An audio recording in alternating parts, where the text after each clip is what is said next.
ಈ ಸಮಾರಂಭದ ದಿವ್ಯ ಮತ್ತು ಪಾವನ ಸಾನ್ನಿಧ್ಯ ವಹಿಸಿರ್ತಕ್ಕಂಥ ಇಸ್ಲಾಂ ಧರ್ಮದ ಗುರುಗಳೇ, ಕೂಡಿರ್ತಕ್ಕಂಥ ಶ್ರದ್ಧೆಯ ತಾಯಂದ್ರೆ, ಹಿರಿಯರೇ, ಬಂಧುಗಳೇ, ಈ ಕಾರ್ಯಕ್ರಮದಲ್ಲಿ ಭಾಗಿಯಾಗಿ ಮಾತನಾಡಿರ್ತಕ್ಕಂಥ ನಾನು ಮೊದಲಿಗೆ ಬಂದಂಥ ಸಂದರ್ಭದಲ್ಲಿ ಅವರ ಅರ್ಥಪೂರ್ಣವಾದಂಥ ಧಾರ್ಮಿಕ ಭಾವನೆಗಳನ್ನು, ನೈಜತೆಯನ್ನು, ಮಾತೃ ಹೃದಯವನ್ನು,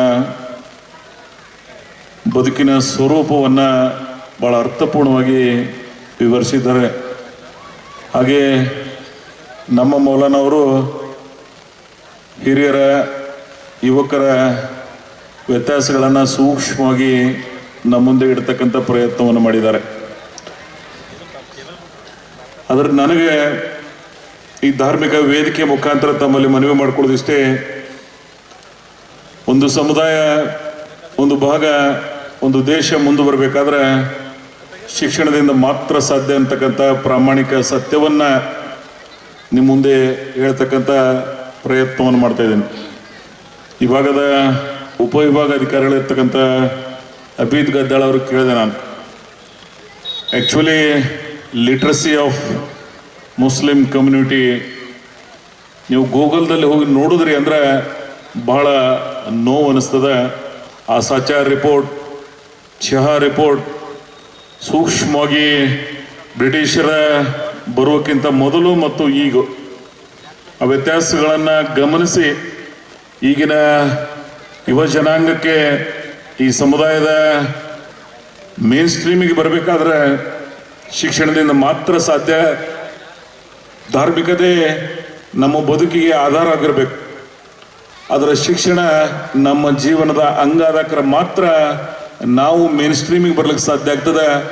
ಸ್ವಾಭಿಮಾನದಿಂದ ಬದುಕಲಿಕ್ಕೆ ಸಾಧ್ಯ ಆಗ್ತದೆ. ನನ್ನ ಕಳಕಳಿಯ ಪ್ರಾರ್ಥನೆ, ಬಹಳ ಲೆಫ್ಟ್ ಔಟ್ ಆಗ್ತಾರೆ ಹೈಯರ್ ಎಜುಕೇಷನ್ದಲ್ಲಿ. ಅದಕ್ಕಾಗಿ ಅವೆಲ್ಲವನ್ನು ಗಮನಿಸಿ ಮುಂದಿನ ದಿನಮಾನದಲ್ಲಿ ನಮ್ಮ ಭಾಗದ ತಾವೆಲ್ಲ ಮಕ್ಕಳಿಗೆ ವಿದ್ಯಾವಂತರಾಗಿ ಮಾಡ್ತಕ್ಕಂಥ ಪ್ರಯತ್ನವನ್ನು ಮಾಡೋಣ. ಅನೇಕ ಶಿಕ್ಷಣ ಸಂಸ್ಥೆಗಳನ್ನು ತೆಗೆದಿದ್ದಾರೆ, ಪ್ರೈವೇಟ್ ಮತ್ತು ಗೌರ್ಮೆಂಟ್, ಎಲ್ಲವನ್ನ ಉಪಯೋಗಿಸ್ಕೊಂಡು, ಹಾಗೆ ಕನ್ನಡ ಭಾಷೆ ಕಲ್ತರೂ ಏನು ತಪ್ಪಿಲ್ಲ, ಇಂಗ್ಲೀಷ್ ಮೂವ್ಮೆಂಟ್ಗೆ ಹೋದ್ರೂ ತಪ್ಪಿಲ್ಲ. ತಾವೆಲ್ಲ ಭವಿಷ್ಯದಲ್ಲಿ ಉತ್ತಮ ಶಿಕ್ಷಣ ಪಡೆಯುವ ಮುಖಾಂತರ ಮೇನ್ ಸ್ಟ್ರೀಮಿಗೆ ಬರಲಿ ಅಂತೇಳಿ ನಾನು ಆಶಿಸಿ, ಧಾರ್ಮಿಕ ವೇದಿಕೆ ಪ್ರಪಂಚದಲ್ಲಿ ವಿಶ್ವ ಮಾನವರಾಗಿ ಬದುಕಬೇಕಾದ್ರೆ ಇಂಥ ವೇದಿಕೆಗಳು ನಮಗೆ ವಿಶೇಷವಾದಂಥ ಅಮೋಘವಾದಂಥ ಜ್ಞಾನವನ್ನು, ಕೊಡುಗೆಯನ್ನು ನೀಡ್ತವೆ. ನಾವೆಲ್ಲರೂ ಹುಟ್ಟಿದ ನಂತರ ನಮ್ಮ ಧರ್ಮ ಮತ್ತು ನಮ್ಮ ಹೆಸರು ಬರ್ತದೆ. ಅದರ ಭಗವಂತನ ಅಲ್ಲಾಹನ ಸ್ವರೂಪಗಳಾಗಿ ವಿಶ್ವ ಮಾನವರಾಗಿ ಇಡೀ ಪ್ರಪಂಚವನ್ನೇ ಪ್ರೀತಿಸ್ತಕ್ಕಂಥ ಆ ವಿಶೇಷವಾದಂಥ ಅಗಾಧವಾದಂಥ ಬದುಕು ನಮ್ಮೆಲ್ಲರದಾಗಿರಲಿ ಅಂತಕ್ಕಂಥ ಮಾತನ್ನು ಹೇಳಿ ಈ ಕಾರ್ಯಕ್ರಮದಲ್ಲಿ ನಾನು ಮಾತಾಡ್ಲಿಕ್ಕೆ 30-40 ವರ್ಷ ಬರೀ ಮಾತಾಡೇ ನಿಮ್ಮ ಜೊತೆಗೆ ಬೆಳೆದಿದ್ದೀನಿ. ಆದರೆ ಭಾಳ ಅರ್ಥಪೂರ್ಣವಾಗಿ ಮಾತನಾಡ್ತಕ್ಕಂಥ ಈ ವೇದಿಕೆಯನ್ನು ಅಲಂಕರಿಸಿರ್ತಕ್ಕಂಥ ಅನೇಕ ವಾಗ್ಮಿಗಳು ಈ ಕಾರ್ಯಕ್ರಮದಲ್ಲಿ ಭಾಗಿಯಾಗಿದ್ದಾರೆ. ಅವರ ಮಾತುಗಳನ್ನು ನಾವು ನೀವು ಕೇಳಿಕೊಂಡು ನಮ್ಮ ಜೀವನ ಸಾರ್ಥಕ ಜೀವನವಾಗಿ ಮಾಡಿಕೊಳ್ಳೋಣ ಅಂತಕ್ಕಂಥ ಮಾತನ್ನು ಹೇಳಿ ತಮ್ಮೆಲ್ಲರಿಗೂ ವಂದಿಸಿ ನನ್ನ 4 ಮಾತುಗಳನ್ನು ಮುಗಿಸ್ತಾ ಇದ್ದೀನಿ. ಜೈ ಹಿಂದ್.